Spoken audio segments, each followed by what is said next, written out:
Okay, I'm back again and I'm live.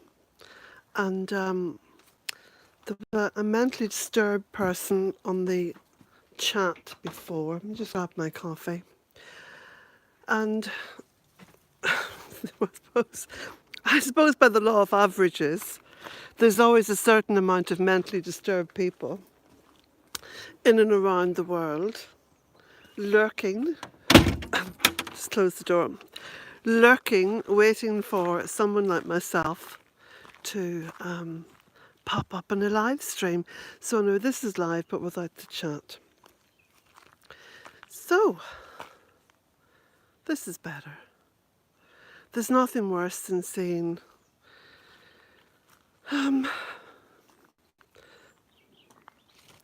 things on your screen. It's almost like someone's invaded your home, you know. It's really quite sad. So I was going to take you down the driveway. That's where I was sitting, just up there. Now I can just go at my leisure.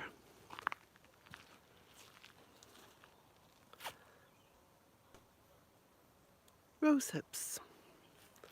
Lots of beautiful rose hips. And lots of fuchsia. That continues to flower. It's been very mild here. Well, very warm actually. A little bit humid.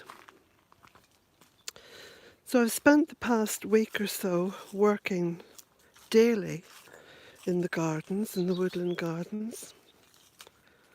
And my eldest daughter is coming over, I think later on this evening, to give me a little bit of a hand. Maybe just, you know, an hour and a half or 2 hours or something. It's great to have someone to work alongside with because, you know, you can have a chat and it feels quite nice, feels quite sociable, especially in these days of pandemic. So I was showing you over there, I think that's where we got to. Look at the birch. Of course, all the birds have come back. Well, I don't think that they actually left, but I think that during July and August they're inclined to go very quiet.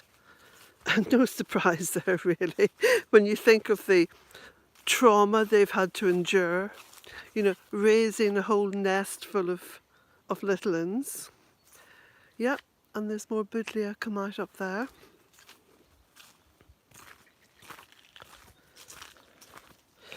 So I've cleared a huge amount of the pathways now, and I'm able to walk all the way around the gardens.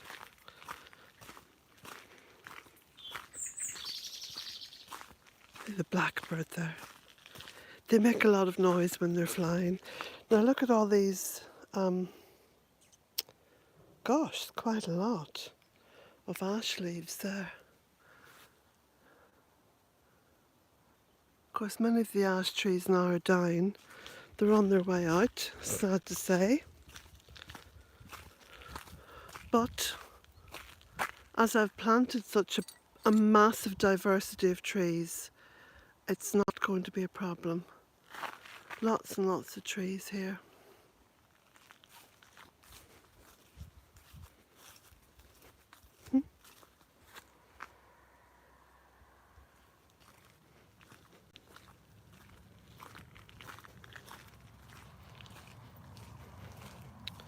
Now I think my daughter's on her way over,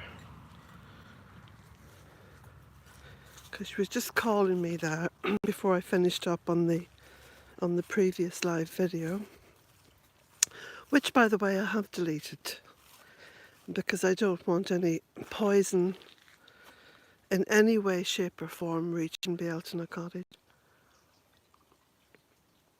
I do kind of stand guard on these things, you know. It's like on Facebook and Twitter, I don't get into any debates or arguments, or I have like a zero tolerance. So if there's any nonsense starts up at all, I just block. I block. I either block or I ban.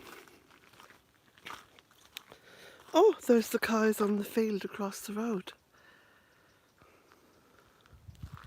David's cows. Now one of them's had a little calf, you can just see over there. Let's have a little peep.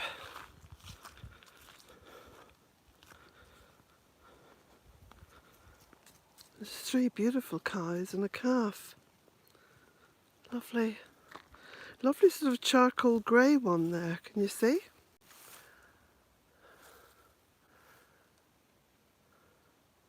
And a beautiful kind of reddish blonde. And then the mother with her little calf is just up there at the top of the field. Lovely to watch them.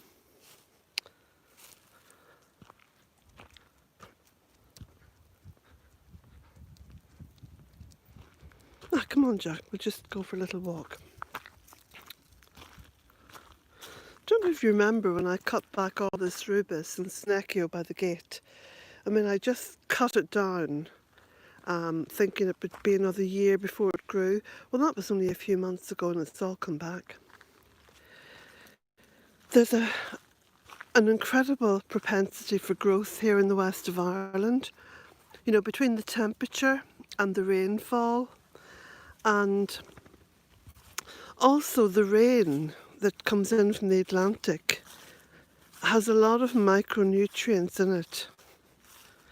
And so it's not just, you know, kind of polluted water that's falling like you'd get, say, in parts of Europe or parts of the UK. The rain that arrives here comes straight in from the Atlantic Ocean. And so it's probably the purest rain that you'd find, because it's just gathering water all the way across the ocean. There's no land mass in between here and America.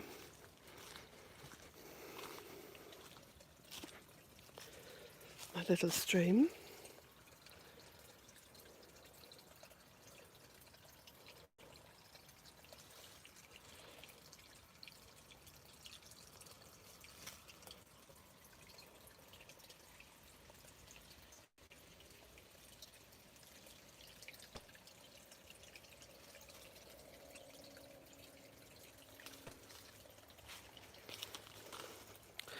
I'll just move fairly quickly down along here so that I've got time left on this battery to be able to show you the path. Oh look, Jack's having a drink of the water. It's good spring water. Oh, he says I'm going in for a paddle as well.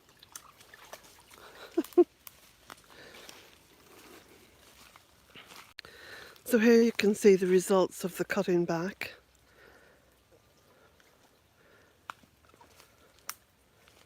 Lots and lots of habitat piles.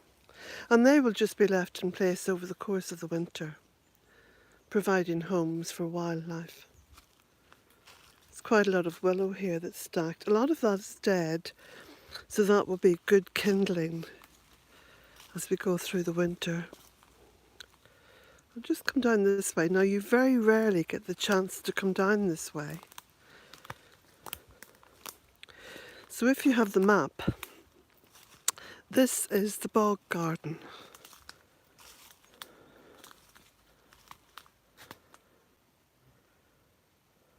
So this is the lowest part of the land. And because it's the lowest part of the land, it can become very wet. Though obviously as the trees have grown, it's less and less that way, and it's more firm underfoot. And you can see all the chop and drop that's been done down here. Of course, the chop and drop, which is this, creates paths and creates fertility. Because you're just doing really what nature does in woodlands. You know, where there's lots and lots of dead wood drops off the trees. So you're kind of speeding up that process by doing the chop and drop. Now, one of my favourite trees is up here. Yeah, I know you probably don't recognise this area. This is the beautiful layered willow. It grows out in great big sort of parasol layers. And then up here is the beautiful crack willow. Isn't that a lovely tree? It's got a massive canopy on it. Just bring this out. Huge canopy. And got a brilliant girth, very wide girth. And then here, because I cut the leader out, oh, that was a blackbird, sort of disturbing it. Because I cut the leader out, there's a lovely sort of a chalice shape. The tree's taken on a beautiful kind of a chalice shape.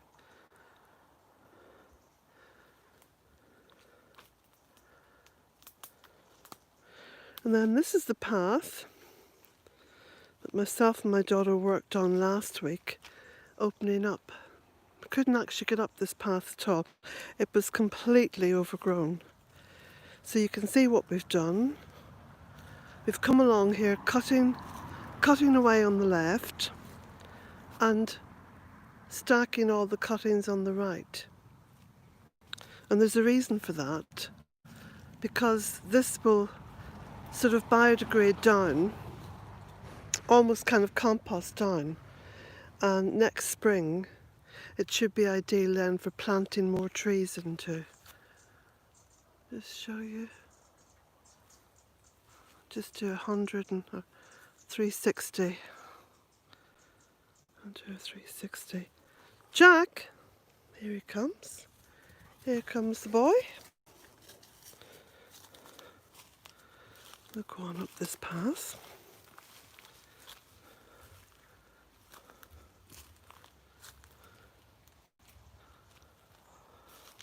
Then there's some older trees up here, because of course I didn't plant it all out in 1 year.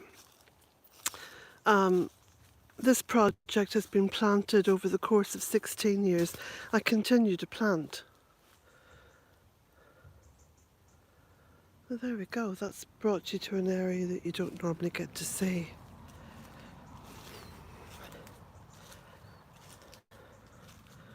This is the silt pond. And then up here, it's a bit darker. We've got some hazel trees there. That's the little hazel copse. And this is a beautiful field maple. This is a gorgeous quercus oak. Isn't that lovely?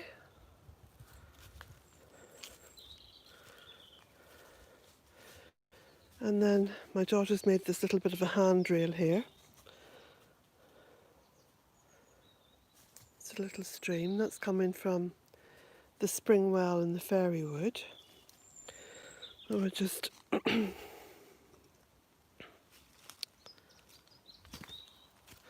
we go.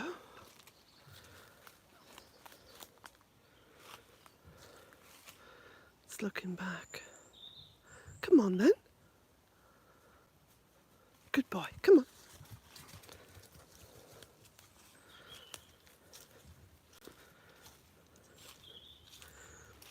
And then this is looking down into what was a little path, but things have grown down there that I just didn't want to move, so I've just left it as a bit of a cul-de-sac.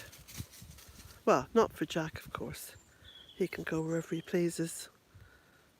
He's going down into the silt pond. And again, cutting and stacking. So the one thing that you must not be if you're going to have a woodland garden is overly tidy. Sure, put things into little stacks, little habitat piles, keep the paths clear, but try not to go tidying up too much. Oh, he's getting very excited. Are you getting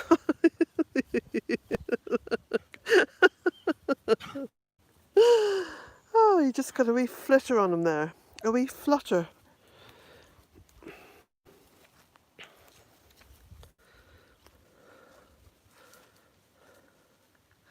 Yes, that's one of the trees that I planted, oh, a good 15 years ago anyway. Of course, I planted all these trees in here. So this was a path that I've now blocked off. Although again, not for Jack, he just goes where he pleases. And this is a new path that I've opened up, and only because of that little oak tree that I've planted in there.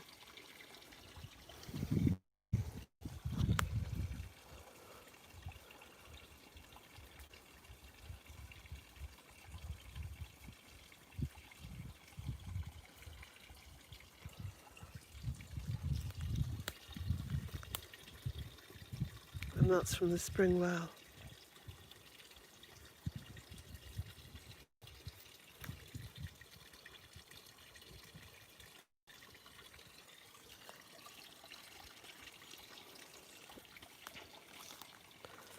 So the fairy wood is up there, but I'll take you along this way, on the other side of the fairy wood.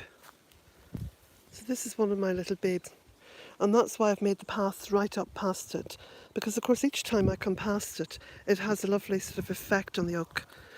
You know, it allows me to say hello, and there's a little exchange of energies. And that's the blocked path. Go down this way now. Again, this is a place where you rarely get to see.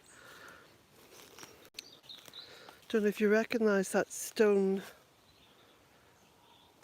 sculpture. That's Easter Island Man, and a very salient reminder of why we need to keep planting trees. If you know the story of Easter Island, you'll know that. Why we need to keep planting trees.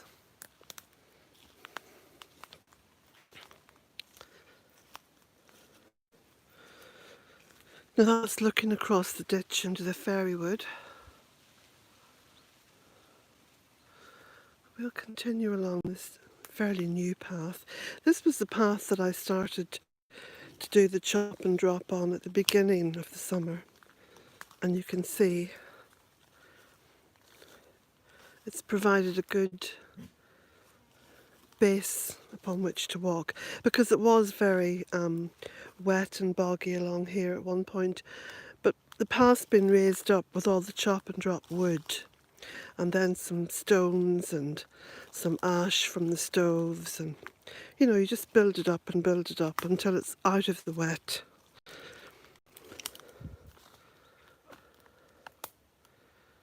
And that's looking up towards the horse chestnut, and that's looking into the fairy wood. And that's looking back along the path.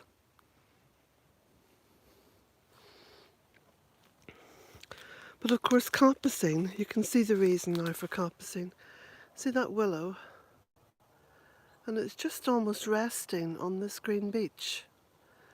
So those two stems will have to be cut out. This is why it's important as well when you have a woodland garden, you know, to walk the paths. And then you get to see what needs to be done and sort of keep on top of things. As I think, well, I do believe that we're here to be good caretakers. And now this, the bedrock. This little rail hasn't been finished yet.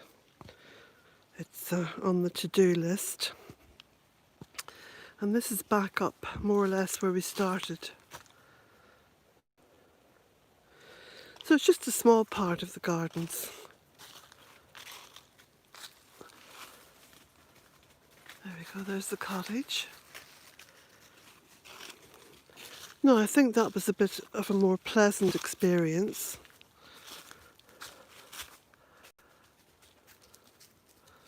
Without the deranged intruders. And that's looking down into the fairy wood.